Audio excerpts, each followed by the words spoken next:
दोस्तों को नमस्कार, वेलकम टू 8 आवर स्टडी। दोस्तों यहाँ पर हम बात करने वाले हैं उन महत्वपूर्ण क्वेश्चंस के बारे में जो सीटेट बार बार पूछ रहा है। 8 आवर स्टडी, समावेशी कक्षा, समावेशी शिक्षा, समावेशी परिवेश। यहाँ पर सभी बच्चे आते हैं, सीखते हैं। आता नहीं है तभी तक आप कमजोर हो, जिस दिन आ जाएगा कमजोर नहीं रहोगे। 21 प्रश्न है जो इंपॉर्टेंट है, इन प्रश्नों को करोगे। यहाँ पर 20 क्वेश्चन जो होने वाले हैं सेम टू सेम आपको आने वाले हैं, क्योंकि परीक्षा में बार बार इन सभी प्रश्नों से रिपीट क्वेश्चन पूछे जाते हैं। तो चलिए बिना किसी देरी के पहला क्वेश्चन देखते हैं। ये प्रश्न आपने बार बार देखा होगा, जब भी आप प्रीवियस लगाओगे आपको देखने को मिलेगा।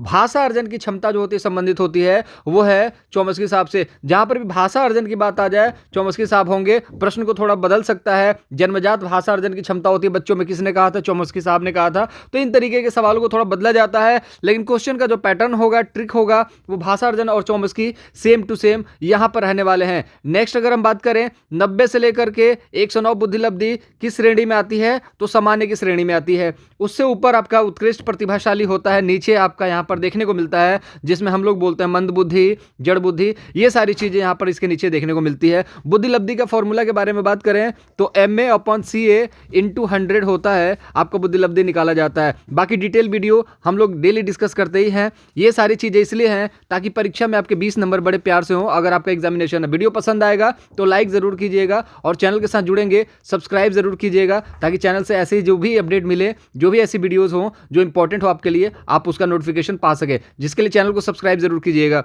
लड़के रोते नहीं हैं, लड़कियां सिर्फ घर का काम करती हैं। इस तरीके के जब भी बात आए कि लड़कियां मैथ में कमजोर होती हैं, लड़कियां अच्छा गाना गाती हैं, लड़के नहीं गा सकते, लड़के रोते नहीं हैं और लड़कियां रोती हैं, ये सारी चीज़ें जो होती हैं वो लैंगिक रूढ़िवादिता के अंतर्गत आती है। लैंगिक रूढ़िवादिता वो होती है जैसे कि जो लैंगिक असमानता की बात की जाती है कि लड़का लड़की अलग अलग चीज़ है, और रूढ़िवादिता मतलब पुरानी अवधारणा है। तो इनसे भी सवाल आपके बार बार परीक्षा में पूछे जाते हैं। नई शिक्षा नीति ये तो आपका हॉट टॉपिक है, जहां पर प्रश्न बनते ही बनते हैं। नई शिक्षा नीति में प्राथमिक स्तर तक आपकी अंग्रेजी शिक्षा को यहां पर बिल्कुल बैन, मतलब कि खत्म कर दिया गया है। जी हां, प्राथमिक शिक्षा में यहां पर आपको अंग्रेजी भाषा देखने को नहीं मिलेगी नई शिक्षा नीति के तहत। एनसीएफ बार बार पूछा जाता है, प्रमुख सूत्र क्या है इसका? प्रमुख सूत्र है बिना भाषा के अधिगम, और भाषा सूत्र क्या है? त्रिभाषाई सूत्र। बार बार सवाल पूछा जाता है, करके सीखने पर जोर देता है एनसीएफ, ये भी पूछा जाता है बार बार। आप इस चीज को कंठस्थ करेंगे। बाकी सारी चीजें आप लोगों को बता दी गई हैं। एनसीएफ के बारे में डिटेल वीडियो बना दिया गया है,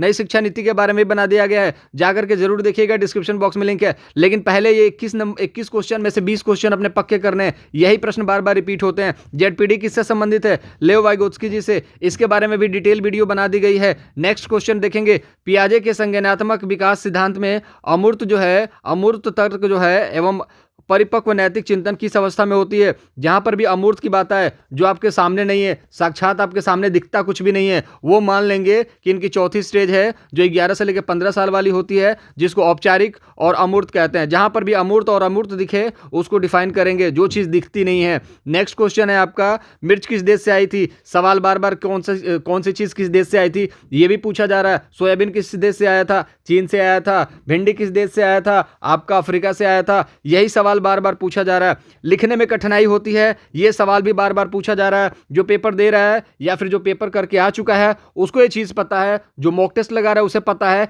कि सीटेट का पैटर्न क्या है। तो ये सारी चीजें पूछी जाती हैं, इन सभी चीजों को कंठस्थ करके जाना है। लिखने में कठिनाई होती है, डिस्ग्राफिया।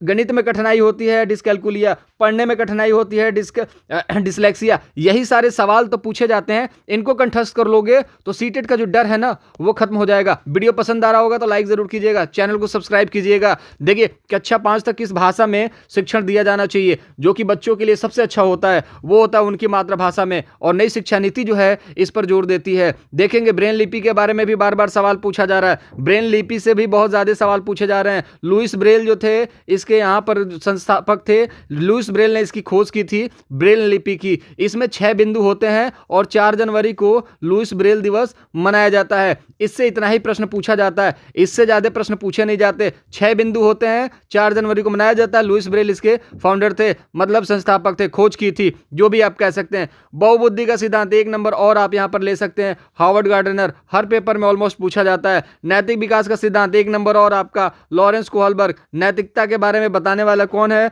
लॉरेंस कोहलबर्ग साहब हैं, इन्होंने नैतिक विकास का सिद्धांत दिया। अभी कुछ नंबर और हैं जो आपको लूटने हैं, फटाफट देखेंगे। जिस विधि में पहले नियम प्रस्तुत किए जाते हैं, जिस विधि में सबसे पहले नियम प्रस्तुत किए जाते हैं, निगमन विधि। जी हां दोस्तों, यही सारे प्रश्न सीटेट में पूछे जाते हैं। इन प्रश्नों को कर डाला तो सीटेट आप उड़ा दोगे, सीटेट का पेपर उड़ा दोगे, पीछा छुड़ा लोगे। यहां पर देखेंगे नियम पहले आता है, मतलब नी से निगमन याद करेंगे, और जहां पर उदाहरण पहले आता है वो आगमन होता है। खोज किसने की थी, प्रस्तुत किसने किया था, अरस्तु ने निगमन और आगमन दोनों की यहां पर प्रस्तुति की थी। ठीक है ना। तो यहां पर देखेंगे नेक्स्ट क्वेश्चन यहां पर आता है प्रोजेक्ट विधि। विधि से भी रिलेटेड यहां पर प्रश्न पूछे जा रहे हैं, तो विधि से जो रिलेटेड प्रश्न है इसको भी आप कंठस्थ करके जाएंगे। ठीक है, प्रोजेक्ट विधि है, साहचर्य विधि है, ये सारे सवाल आपके पूछे जा रहे हैं।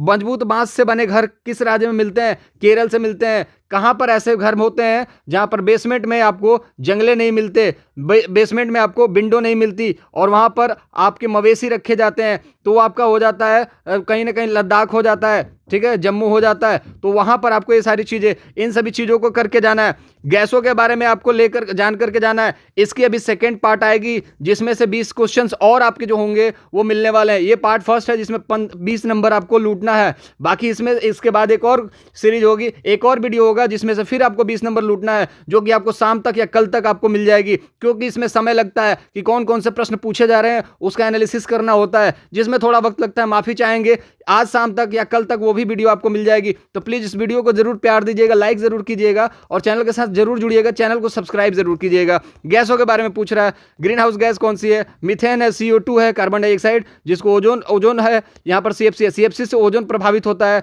CO2 जो होता है वो मैक्सिमम 15 सालों में 40 गुना बढ़ चुका है देश में, जिसकी वजह से आपको टेम्परेचर ज़्यादा मैक्सिमम देखने को मिलता है। और ये जो ग्रीन हाउस गैसेज होती हैं जो पर्यावरण को लेकर के, पर्यावरण के लिए उत्तरदायी होती है, जलवायु परिवर्तन के लिए उत्तरदायी होती हैं। परिवर्तन जो होता है जलवायु में, इनकी वजह से ही मैक्सिमम देखने को मिलता है। तमिलनाडु के निकटवर्ती राज्य, जिसके भी राज्य हैं उसके निकटवर्ती राज्य पूछा जा रहा है, इसको भी मैप से देख करके जाना है। मैप डेली 10 मिनट आपको भी देखना है, दिमाग ज़्यादा नहीं लगाना, डेली 10 मिनट देखोगे मैप हो जाएगा, निकटवर्ती राज्यों के बारे में पता चल जाएगा। तो आंध्र प्रदेश, कर्नाटक, केरल, तमिलनाडु के निकटवर्ती राज्य हैं। यही सारे सवाल बार बार पूछे जाते हैं। एक सवाल और है जो 1 नंबर और लूट लो आप लोग। यहाँ पर बालक की पहली सामाजिकरण एजेंसी कौन सी है, तो परिवार है, पास पड़ोस है। जहां पर बालक पलता है, बढ़ता है, जहां पर पहला समाज देखता है वो परिवार में रहता है। दूसरा जो होता है वो विद्यालय होता है। कौन सी चीज कहां से संबंधित है, कौन सा खाना कहां से संबंधित है, कौन सी चीज कहां संबंधित है, जैसे टैपियोका केरल से संबंधित है, जिसको साबूदाना भी बोला जाता है। इस तरीके के सवाल भी यहां पर बार बार पूछे जा रहे हैं। ठंडा रेगिस्तान किसे कहते हैं, तो लद्दाख को कहते हैं। बहुत सारे बच्चे यहां पर राजस्थान में यहां पर जो है रेगिस्तान तो है, लेकिन ठंडा रेगिस्तान जो है वो लद्दाख को कहा जाता है। दोस्तों आई होप आप 20 में से 21 में से 20 नंबर लूटने वाले हो, क्योंकि परीक्षा यही प्रश्न बार बार पूछती है। वीडियो अच्छा लगा हो तो लाइक जरूर करेंगे, शेयर करिएगा दोस्तों के साथ, अगर आप चाहते हो कि वो भी 20 नंबर लूट सकें। और दूसरी चीज ये है कि चैनल को अगर सब्सक्राइब कर लेंगे तो गुरु दक्षिणा ग्रुप में, ताकि अगली आने वाली अपडेट जो होगी आपको इस वीडियो के माध्यम से मिलेगी। अगला जो पार्ट होगा 20 नंबर लूटने वाला, उसके लिए भी आप चैनल को सब्सक्राइब जरूर कर लें। टेक योरसेल्फ, बहुत ज्यादा ख्याल रखें, बाय बाय।